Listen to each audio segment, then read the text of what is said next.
Bonjour à tous, aujourd'hui je vais vous présenter Adrien qui a fait deuxième au tournoi d'ABC Gaming, juste derrière moi, et puis il va vous présenter son deck désenchaîné. Ok, donc on commence avec trois Arua qui font partie des starters du deck. Trois Rakea, donc c'est classique, ça fait partie des starters du deck. Ensuite il y a trois Sarama, donc il y a des listes qui le jouent à deux.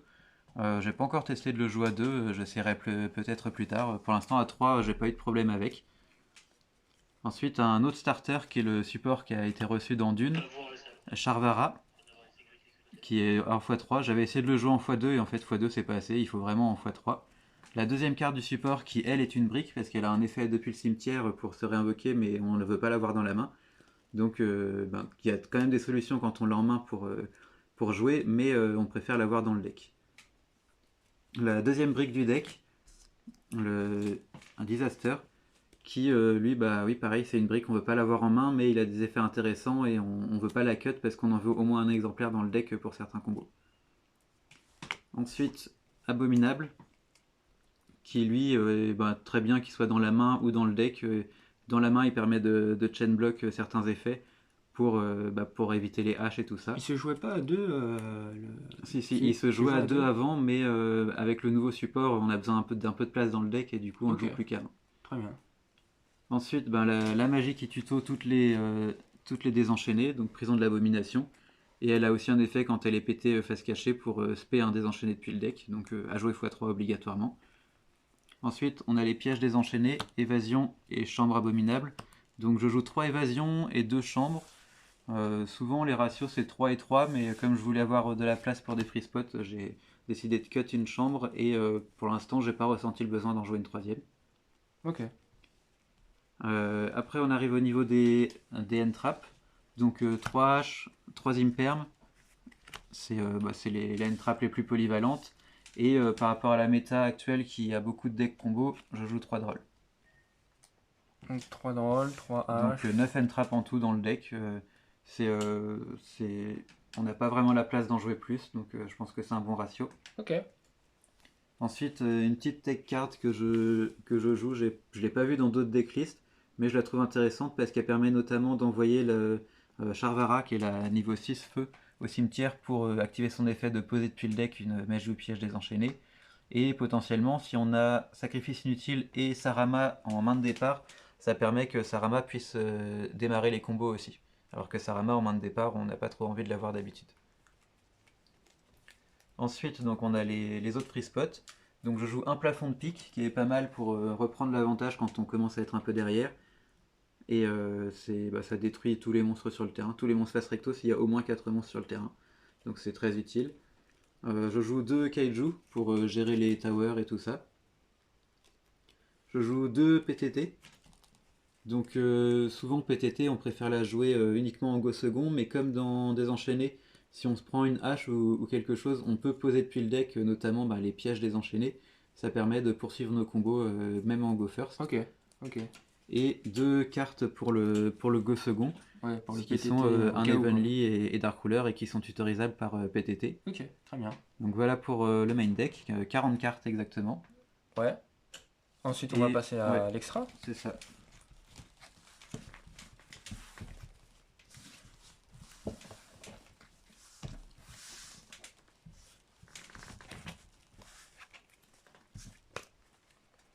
Donc l'extra, d'abord il y a les monstres désenchaînés, donc de Yama, qui est la nouvelle lien qui est sortie dans le support, qui en gros permet de. Enfin, c'est la première invocation de l'extra deck qu'on fait à chaque début de combo. Ensuite, on a les classiques, la lien 2, lien 3 et lien 4. Moi je joue les liens, enfin Rage et Anguish, je les joue que x1 chacun. Souvent c'est joué en x2, mais je voulais de la place pour d'autres cartes dans l'extra. Donc je les joue qu'en x1, et pour l'instant j'ai pas eu de soucis au fait de les jouer que x1.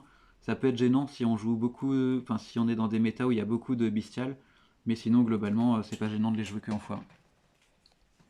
Après donc on a 3 Xyz, donc César qui est sur le board final de nos combos.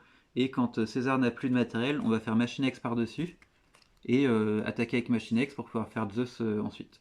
Donc il faut juste faire attention parce que Zeus c'est une machine et le deck a certaines cartes qui le lock en démon. Donc il faut faire attention à pas faire de... Tout ton de deck est trade. démon, de toute façon, Oui. c'est fou Tous les désenchaînés sont démons.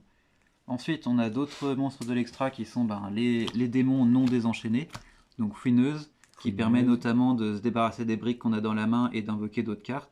Les Nightmares et la Goddess qui permet de gérer les towers, notamment quand on n'a pas les cages en main. Contre Purely ou des choses comme ça. C'est ça. Et pour finir, un package avec des cybers qui sont dark. Donc Access Code qui est celui que je sors le plus souvent parmi les trois. Celui-ci est bien pour gérer les backrows et pour faire du burn à l'adversaire. Et celui-ci, pareil, c'est les decks backrow, souvent c'est intéressant de jouer celui-là ou celui-là. J'ai pas eu l'occasion de les sortir encore pour l'instant, mais je pense que c'est intéressant d'en avoir au moins un des deux dans l'extra. Peut-être que les deux dans l'extra c'est peut-être de trop, mais pour l'instant mon extra deck me convient bien comme ça. Ok. Donc tu joues à 15 comme tout le monde. Oui. L'extra deck généralement c'est 0 ou 15. Et pour finir le side, donc 3 Nibiru pour contrer Kashtira notamment, et puis après s'il y a des decks rogues ça peut toujours être intéressant. Ensuite 2 chasseresses du chaos. Alors celle-là c'est un peu un test pour l'instant, je la joue face à Kashtira notamment. Ça peut aussi être utile face à genre Dragon Link avec les bestiales, parce que ça l'empêche de bannir des monstres pour invoquer ses bestiales. Et en plus, comme c'est un démon, on peut la réinvoquer par l'effet de Yama, ou on peut aussi la reprendre en main par les effets des liens désenchaînés quand elles sont détruites. Okay. Donc c'est un test, mais je trouve ça plutôt intéressant. Ensuite, pour le Go First, 3 parfums anti-magie. Là, je pense qu'il n'y a pas besoin de trop s'étendre sur le sujet. Il y a très peu de magie dans Désenchaîné. Donc même si on n'arrive pas à faire notre combo de base, on peut quand même activer le parfum. Et globalement, on va être gêné uniquement pour les PTT. Le reste, les prisons de l'abomination, on peut les poser, les détruire par des effets, elles ont quand même un intérêt. Donc le parfum ne gêne pas du tout le deck. Après, on a 2 Evenly pour compléter celle qui est déjà en main deck. Et ensuite, c'est un autre package pour le Go First. Donc 2 traces de pièges qui permettent de détruire un monstre qu'on contrôle pour poser un piège normal depuis le deck. Donc dans Désenchaîné, détruire tes monstres, c'est très intéressant. Et après, c'est des trappes différentes. Spots, ouais. Donc Canon d'Aruma, qui est bien notamment face à Kashtira. La barrière dimensionnelle pour la plupart des decks qui sont mono-type d'invocation. Et la dernière carte, Potion de Destruction, je la joue pour le time. Mais globalement, je pense que je vais la cut parce que j'arrive très rarement au time avec ce deck là, donc je pense que ça vaut pas le coup de la jouer. Ouais, les gens ils scoopent direct quoi. Ouais, soit ils scoopent, soit les parties sont assez vite parce que le deck désenchaîné a quand même avec le nouveau support, arrive à faire très facilement des OTK et donc les parties durent pas si longtemps que ça. Ok. Je connaissais pas du tout Potion de Destruction, c'est une carte assez intéressante. Ouais, c'est ça, tu détruis un monstre et tu gagnes des points de vie égaux à son attaque. Ouais, c'est cool ça. Donc dans Désenchaîné, ça pouvait être intéressant, mais j'ai pas eu l'occasion de m'en servir et je pense que finalement c'était une tech carte qui n'est pas assez utile pour la garder. Ok, c'est intéressant. Merci en tout cas. Tu peux nous expliquer un peu tes match-up Ouais, du coup, alors j'avais affronté un Rika en première ronde. Ensuite, j'avais affronté. Quel était le deuxième match-up déjà? Le troisième, c'était Sword Soul. Donc, Sword Soul, c'est assez compliqué parce que les deux decks sont assez forts, ont à peu près le même niveau, je pense. Donc, c'est à celui qui arrivera le mieux à gérer les ressources de l'autre. Ouais. Et du coup, dernière ronde, c'était face à toi, face à ton Dark World. La finale démon quoi. C'est ça.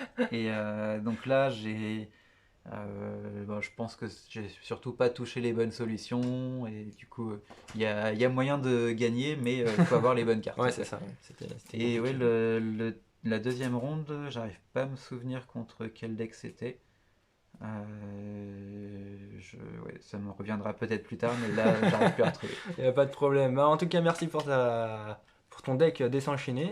J'espère qu'il sera améliorable. En tout cas, c'est une belle mécanique, moi je trouve, de détruire et après d'invoquer SP. Il y a moyen de Il y a moyen, bien sûr, avec le support qu'il y a. Merci à toi, Adrien. Merci. Et à la prochaine en tout cas.